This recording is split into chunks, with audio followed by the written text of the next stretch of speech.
Perkenalkan, nama saya Mariana Lubis dengan NIM 4222401035 kelas RE Pagi B. Video ini dibuat guna memenuhi tugas mata kuliah RE 204 yaitu statik dan dinamik. Di sini saya akan membahas tentang konversi satuan dalam sistem metrik. Apa yang dimaksud dengan sistem metrik? Sistem metrik adalah sistem pengukuran desimal yang memudahkan konversi antar satuan karena berbasis kelipatan 10. Sistem ini menjadi dasar bagi sistem satuan internasional atau SI yang digunakan secara global. Sistem metrik didefinisikan sebagai sistem pengukuran untuk menghitung massa, jarak, dan volume suatu objek. Umumnya sistem metrik digunakan untuk mengukur kuantitas yang lebih kecil atau lebih besar. Baik, di sini sudah ada tabel awalan satuan metrik.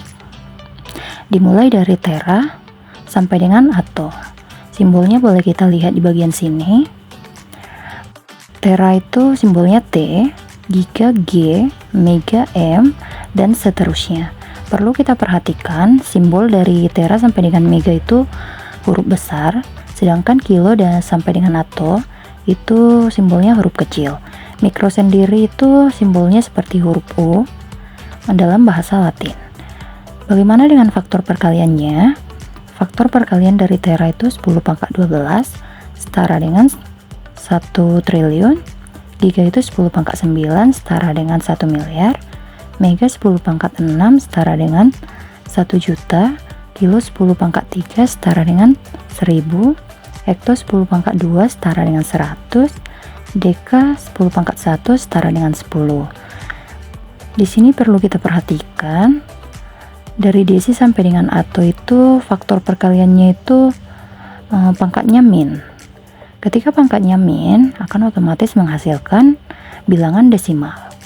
Seperti 10 pangkat min 1 sama dengan 0,1, 10 pangkat min 2 sama dengan 0,01, 10 pangkat 3 sama dengan 0,001 dan seterusnya.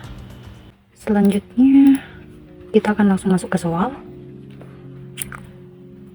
Yang nomor 1, konversikanlah 2,768 kW menjadi watt.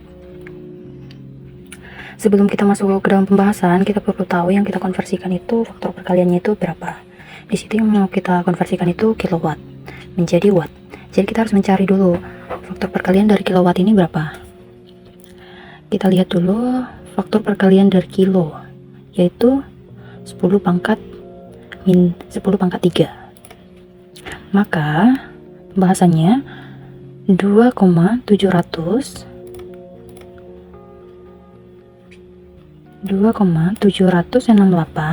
dikali 10 pangkat 3.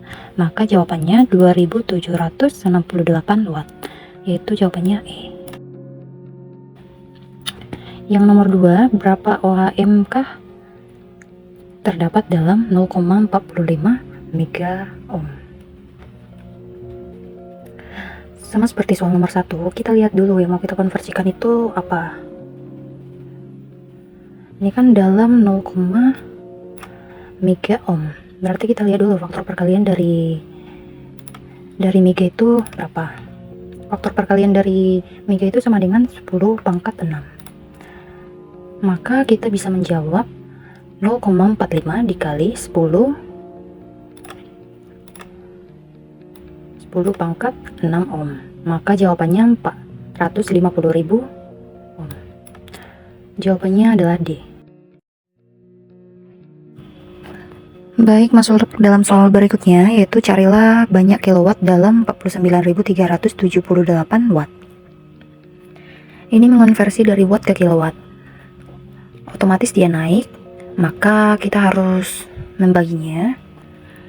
Yaitu yang pertama-tama kita cari dulu nih faktor perkalian dari kilowatt. Kita bisa lihat kilo itu faktor perkaliannya 10 pangkat 3. Maka bisa kita tulis 49.378 dibagi 10 pangkat 3 atau dibagi 1000? Jawabannya adalah 49.378 kW. Jawabannya adalah C. Soal berikutnya yaitu arus dalam suatu rangkaian besarnya 16,5 mA ubahlah menjadi ampere. Ini otomatis naik ya, dari miliampere ke ampere. Otomatis dia dibagi. Pertama-tama itu kita lihat dulu faktor perkalian dari mili. Mili itu 10 pangkat min 3. Maka bisa kita tuliskan 16,5 dibagi 10 pangkat 3 atau dibagi 1000. Yaitu hasilnya 0,0165 ampere. Jawabannya A. Oke.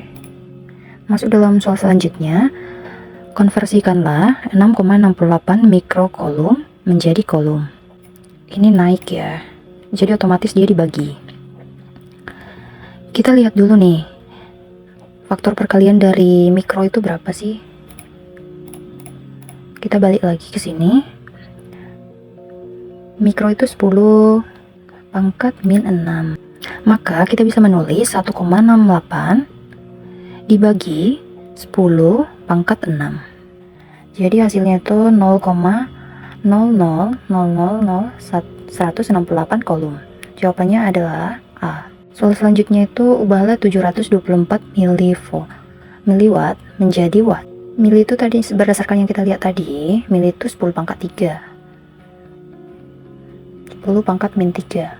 Maka bisa kita tulis 724 dibagi 10 pangkat 3 atau dibagi 1000 sama dengan 0,724 watt.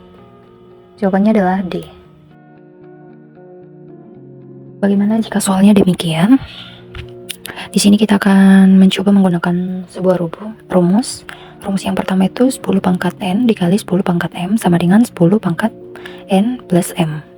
Yang kedua, 10 pangkat A dikali 10 pangkat B dikali 10 pangkat C sama dengan 10 pangkat A plus B plus C. Rumus yang ketiga, 10 pangkat N dikali 10 pangkat min N sama dengan 1. Oke, masuk ke soal. Yang pertama 400 nanometer sama dengan titik-titik meter. Kita bisa menjawabnya dengan 400 nanometer sama dengan 400 dikali 10 pangkat min 9. Kenapa min 9? Karena faktor perkalian dari nano itu adalah 10 pangkat min 9. Maka diturunkan 400 diturunkan menjadi 4 dikali 10 pangkat 2 dikali 10 pangkat min 9. Maka hasilnya 4 dikali 10 pangkat min 7. Kenapa dapat min 7? Yaitu 9 dikurang 2. Masuk pada soal yang kedua, yaitu 500 mikrometer sama dengan titik-titik nanometer. Kita bisa menjawabnya dengan 500 mikrometer sama dengan 500 dikali 10 pangkat min 6 meter. 500 diturunkan menjadi 500 dikali 10 pangkat min 6 dikali 10 pangkat 9 dikali 10 pangkat min 9. Di sini pada tahap ini yaitu kita menggunakan rumus yang ketiga. Kenapa memakai rumus yang ketiga? Supaya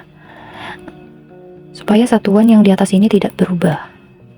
Jadi di sini dia tidak berubah, sedangkan yang dua ini dia berubah. Ini sudah satuannya nano ya. Jadi kita ini hanya perlu menjumlahkan yang bagian depan saja. Baik, seterusnya 500 dikonversi menjadi 5 dikali 10 pangkat 2 dikali 10 pangkat min 6 dikali 10 pangkat 9 nanometer. Di sini satuannya sudah nanometer karena diturunkan dari sini. Seterusnya 5 dikali 10 pangkat 2 dikurang 6 ditambah 9 nanometer. Jadi jawabannya adalah 5 dikali 10 pangkat 5 nanometer. Oke, masuk pada soal selanjutnya yaitu 100 mikroampere sama dengan pikoampere. Titik-titik pikoampere.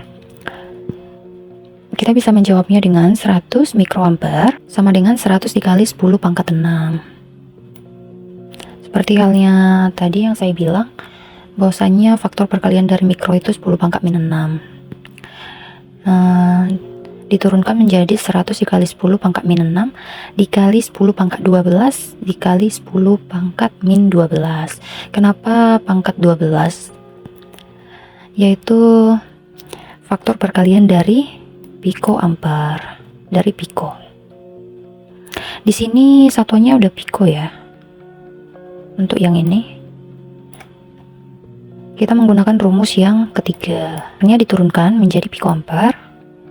100 dikonversi menjadi 1 dikali 10 pangkat 2 dikali 10 pangkat min 6 dikali 10 pangkat 12. Maka diturunkan 1 dikali 10 pangkat 2 dikurang 6 ditambah 12. Satuannya piko ampere. Maka hasilnya adalah 1 dikali 10 pangkat 8 piko ampere. Lanjut pada soal yang berikutnya, yaitu 30 mg sama dengan titik-titik kilogram. Langsung saja kita jawab. 30 mg sama dengan 30 dikali 10 pangkat min 3. 10 pangkat min 3 ini merupakan faktor perkalian dari mili.